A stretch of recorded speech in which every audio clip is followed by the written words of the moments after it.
Sabarimala സ്വർണ്ണക്കൊള്ളയിലെ SIT അന്വേഷണത്തിൽ തൃപ്തിയുണ്ടെന്ന് ഹൈക്കോടതി. അന്വേഷണത്തിന് SITക്ക് കോടതി കൂടുതൽ സമയം അനുവദിച്ചു. ഈ മാസം 19-നാണ് SIT ഇടക്കാല റിപ്പോർട്ട് സമർപ്പിക്കുന്നത്. വിഷ്ണു സുരേഷ് കൊച്ചിയിൽ നിന്നുണ്ട് വിശദാംശങ്ങളുമായി. വിഷ്ണു, ഈ ശബരിമല സ്വർണ്ണക്കൊള്ളയുമായി ബന്ധപ്പെട്ട SITയുടെ അന്വേഷണത്തിൽ ഇടക്കാലത്ത് ഹൈക്കോടതിയിൽ നിന്ന് ചില വിമർശന സ്വഭാവമുള്ള പരാമർശങ്ങൾ ഉണ്ടായിരുന്നു.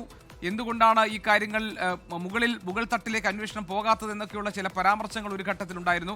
പൂർണ്ണമായ തൃപ്തി ഹൈക്കോടതി രേഖപ്പെടുത്തുകയാണോ? കൂടുതൽ സമയം SIT ആവശ്യപ്പെട്ടിരുന്നു, അത് അനുവദിക്കുകയും ചെയ്തിട്ടുണ്ടല്ലോ. എന്താണ് വിശദാംശങ്ങൾ വിഷ്ണു?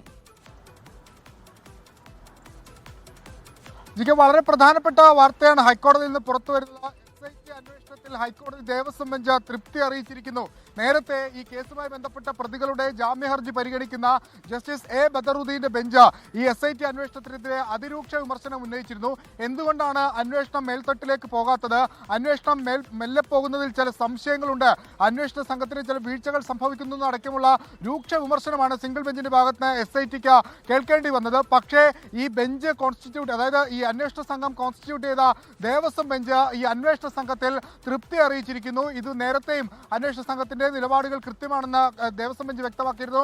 അതേ നിലപാടിൽ തന്നെ ദേവസ്വം ബെഞ്ച് വരുന്നു എന്നുള്ളതാണ് ഏറ്റവും പ്രധാനപ്പെട്ട കാര്യം. അത് SITയെ സംബന്ധിച്ച് ആശ്വാസകരമായ കാര്യമാണ്. നേരത്തെ SIT അന്വേഷണത്തിനെതിരെയുള്ള കോടതി പരാമർശങ്ങൾ അത് രാഷ്ട്രീയമായി പോലും പ്രതിപക്ഷങ്ങൾ ഉന്നയിച്ചിരുന്നു. SITക്കെതിരെ അതിരൂക്ഷ വിമർശനം, മുഖ്യമന്ത്രിയുടെ ഓഫീസിൽ നിന്ന് സമ്മർദ്ദം എന്നൊക്കെ വിമർശനങ്ങൾ പ്രതിപക്ഷത്ത് നിന്ന് വന്നിരുന്നു. പക്ഷേ ഇപ്പോൾ SIT സംഘത്തെ രൂപീകരിച്ച ഡിവിഷൻ ബെഞ്ച് തന്നെ വ്യക്തമാക്കിയിരിക്കുന്നു SIT അന്വേഷണത്തിൽ തൃപ്തിയുണ്ട് എന്ന്. അന്വേഷണം കുറച്ചുകൂടി മുന്നോട്ട് പോകേണ്ടതുണ്ട്, തെളിവുകൾ സമാഹരിക്കേണ്ടതുണ്ട്.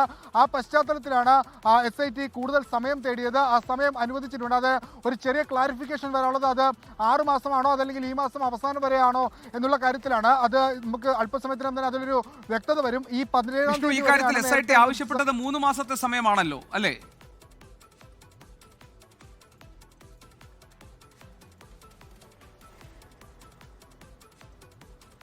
നേരത്തെ കഴിഞ്ഞ തവണ SIT സമയം കൂട്ടി, അതായത് സമയം വേണം എന്ന് മാത്രമാണ് ആവശ്യപ്പെട്ടത്. 1.5 മാസത്തെ സമയം കഴിഞ്ഞ തവണ അനുവദിച്ചിരുന്നു. ഇത്തവണയും സമയം കൂടുതൽ ചോദിച്ചിട്ടുണ്ട്.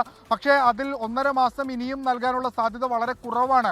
ആ ഒരു പശ്ചാത്തലത്തിൽ അത് ഈ മാസം അവസാനത്തോടു കൂടി അന്വേഷണം പൂർത്തിയാക്കാനുള്ള സാധ്യതയാണ് നിലവിൽ കാണുന്നത്. അതിലൊരു വ്യക്തത അല്പസമയത്തിനകം തന്നെ വരും. എന്തായാലും സമയം നീട്ടി നൽകിയിട്ടുണ്ട് അന്വേഷണം പൂർത്തിയാക്കാൻ. ഈ 17-ാം തീയതിയാണ് SITയുടെ കാലാവധി അവസാനിക്കാനിരുന്നത്. പക്ഷേ അതിൽ കൂടുതൽ സമയം ഇപ്പോൾ നൽകിയിട്ടുണ്ട്. അതിൽ പ്രധാനപ്പെട്ട കാര്യം ഇതിൽ വിദേശ ബന്ധം, അതോടൊപ്പം തന്നെ തൊണ്ടി മുതൽ കണ്ടെത്തുക, കൂടുതൽ അറസ്റ്റ് അടക്കമുള്ള നടപടിയിലേക്ക് പോകേണ്ടതുണ്ട്. ആഴത്തിലുള്ള ചാർജ് ഷീറ്റ് അടക്കം തയ്യാറാക്കേണ്ടതുണ്ട്. SITയുടെ ഇടപെടലുകളിൽ പൂർണ്ണ തൃപ്തി രേഖപ്പെടുത്തിയിരിക്കുന്ന ഹൈക്കോടതി. ലോകത്തെവിടെയായാലും ഏത് സമയത്തും 24 വാർത്തകളും ഓഗ്മെന്റഡ് റിയാലിറ്റി പാക്കേജുകളും എക്സ്പ്ലെയിനറുകളും വിശദമായി കാണാൻ ഞങ്ങളുടെ YouTube ചാനൽ നിങ്ങൾക്ക് സബ്സ്ക്രൈബ് ചെയ്യാം.